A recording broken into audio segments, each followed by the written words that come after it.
Dore mpagaze ku rugi ndakomanga, umuntu niyumva ijwi ryanjye agakingura urugi, nzinjira iwe dusangire. Ibyahishuwe igice cya 3 umurongo wa 20. Mu myaka nk'icumi irenga ishize natembereye mu ntara y'uburengerazuba ahitwaga Icyangugu, ubu ni mu karere ka Rusizi.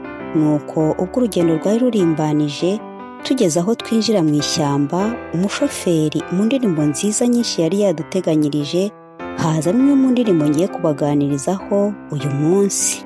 Yatumye abantu twese dukanguka, maze dutangira kuririmbira hamwe twese, kandi cyari igihe abagenzi benshi baba batangiye gusinzira. Nuko ubwo indirimbo yarangiraga, abantu batereye ikiganiro bishimiye indirimbo yari ivuyemo. Ariko abandi nabo bati iryo rembo igihe ryavugiwe rigeze he? Abandi bati twavutse bavuga ko Yesu Kristo ari hafi kugaruka, none ndinze nsaza. Abandi bati mureke ibyo batekamutwe b'abarokore bo muri no minsi, n'ayandi magambo nk'ayo. Maze umugabo umwe avuga ijambo rikomeye agira ati, nyamuneka dore turi ku rugendo ahantu habi, wabona iryo rembo rivuga uyu munsi dushobora kurikomangaho nonaha. None ahubwo mureke dutekereze ibyiza, iby'impaka tubireke. Nuko abantu bose ntawagize icyo yongeraho, twese twaramwumviye ndetse basaba shoferi gusubizamo ya ndirimbo. Twese tugenda tuyiririmba, bivuze ko buri wese muri twe yari yagerageje kwiyumvisha iby'iryo rembo rivugwa muri iyo ndirimbo. Indirimbo tuvugaho uyu munsi yitwa Umwami ageze ku irembo. The coming king is at the door. Ikaze mu kiganiro. Reka n'ubundi nongere ngusuhuze inshuti yanjye kandi muvandimwe wanjye, wowe wahisemo gutega amatwi iki kiganiro ndetse nawe uzacyumva mu nyuma, ngushimira ko udahwema kubana nanjye mu biganiro bitandukanye. Uyu munsi naguteguriye ikiganiro ku ndirimbo Umwami ageze ku irembo.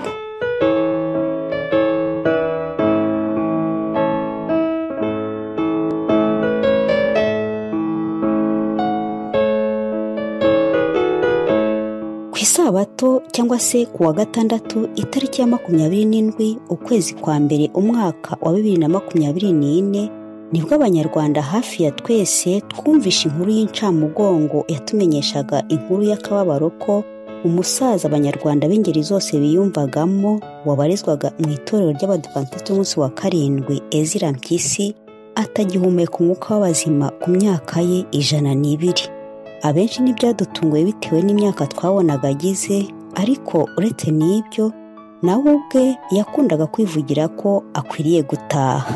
Ubwo twatangarizwaga iyo nkuru, umuhungu we yadutangarije ko umusaza yatabarutse amaze kuririmba indirimbo yakundaga cyane igira iti Umwami ageze ku irembo. Ari nacyo cyaduteye gukora ubushakashatsi kuri iyi ndirimbo ngo tumenye uwayanditse n'impamvu ikundwa n'abantu benshi. Ikaze mu kiganiro.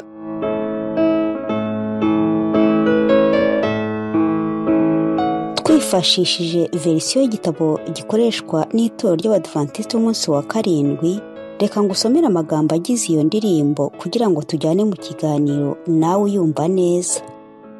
Igice cya mbere kiragira kiti Umwami ageze ku irembo, wabambwe ku musaraba, yaje gukoranya abera babane mu ijuru. Hanyuma igice cya kabiri kiragira kiti ibyerekana kuza kwe birihuta kuboneka, kandi tugiye guhabwa kubaho kwiteka. Nuko igice cya gatatu kikagira kiti ntabwo intambara izashira, ntabwo amahoro azahora, keretse ibyaha n'urupfu byatsembwe na Yesu.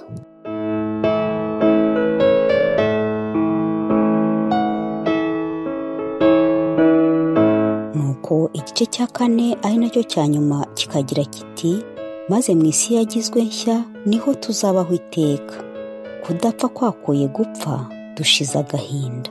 Nuko icyo gusubiramo kiragira kiti ku irembo, ku irembo, ku irembo, uba ari ku irembo. Nuko araje kandi ageze ku irembo. Umunyarwanda adaciye ku ruhande yaciye umugani ugira uti isuku igira isoko. wumvishe kenshi izina risa nk'iridasanzwe ry'umugore mu itorero ry'Abadivantisiti b'umunsi wa karindwi, ndetse abashaka guhanganisha amadini usanga bamugereranya na Bikira Mariya w'Abadive.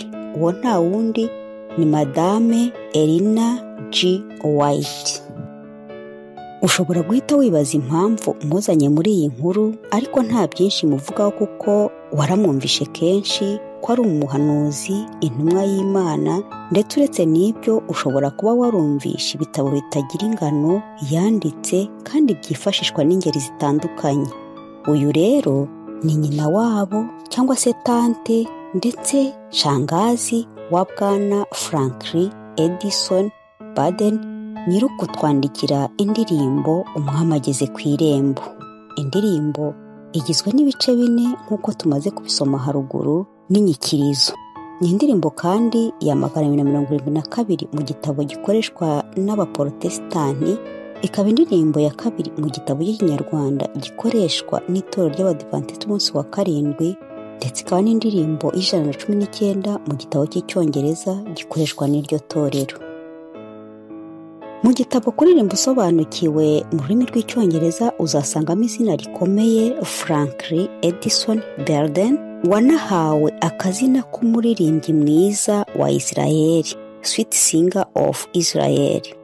Uyu Franklin uretse imyandikire no guhimba injyana z'indirimbo nyinshi zivuga ku bwami bw'Imana, yagize n'uruhare rukomeye mu nyandiko nyinshi zikoreshwa n'itorero ry'Abadivantisiti b'umunsi wa karindwi.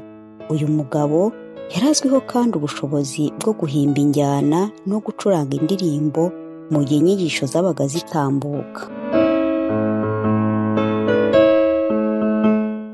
Uyu Frank yavukiye i Battle Creek muri leta ya Michigan, aho ni muri Leta Zunze Ubumwe za Amerika kuwa 21 ukwezi kwa gatatu mu mwaka wa 1858. Akaba umwana wa mbere mu bana 4 babyawe na Stephen na Sarah Harmon Baden, mukuru wa Ellen G. White, umugore twavuze haruguru. Ubwo Frank yari afite imyaka 9, umuryango we wimukiye i California.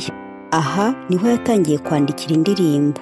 Hanyuma kubera ikibazo cy'indwara zo mu myanya y'ubuhumekero yaje kwimukira muri Colorado, kandi aha muri Colorado ni naho yahuriye n'uwo baje gushakana witwa Ariette. Babyarana umwana umwe witwa Arini Louise.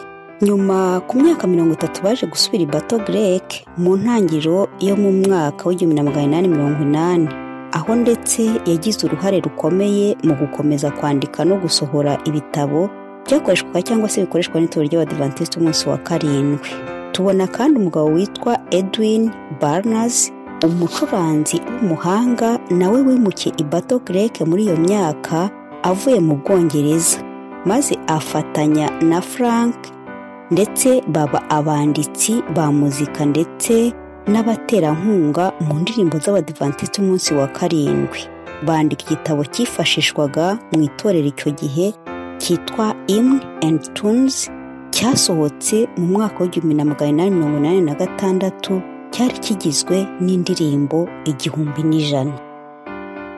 Frank ari muri bamwe bifashishijwe mu myandikire y'ibitabo ndetse n'indirimbo nyinshi byifashishwaga ubwo idini ry'Abadivantisiti b'umunsi wa karindwi ryatangiraga, ndetse aza gufatanya na nyina wabo Ellen G. White ndetse na mubyara we James Edison White.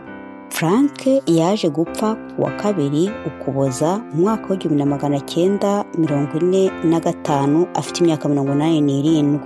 Impapuro n'inyandiko zandikishijwe intoki byaguzwe $1,000 n'itorero, maze bihabwa seminari ya teolojiya y'Abadivantisiti b'umunsi wa karindwi. Ubu zikaba ziboneka mu kigo cy'ubushakashatsi cy'Abadivantisiti cyo muri kaminuza ya Andrews University muri Berry Springs muri leta ya Michigan. Yaba muzehe Pasiteri Ezra Mpyisi, yaba abagenzi twari kumwe muri bisi yerekezaga i Cyangugu mu myaka yashize, yaba nawe unteze amatwi uyu munsi, ntekereza ko kuba dukunda cyangwa se twiyumva muri iyi ndirimbo ari uko hari ibyo twumvikana n'umwanditsi Frank. Nta gushidikanya ko ibimenyetso byo kuza kwe byisukiranya umunsi ku wundi. Uretse n'ibyo kandi intambara ntiziteze gushira muri iyi si, ndetse n'amahoro ntateze kuzaboneka muri iyi si y'icyaha, uretse mu ijuru honyine tuzahoraho ubudapfa. Ibyahishuwe igice cya 3 umurongo wa 21 ndetse n'uwa 22 haratubwira ngo unesha nzamuha kwicarana nanjye ku ntebe yanjye y'ubwami nk'uko nanjye nanesheje nkicara na data ku ntebe ye. Ufite ugutwi niyumve iby'umwuka abwira amatorero.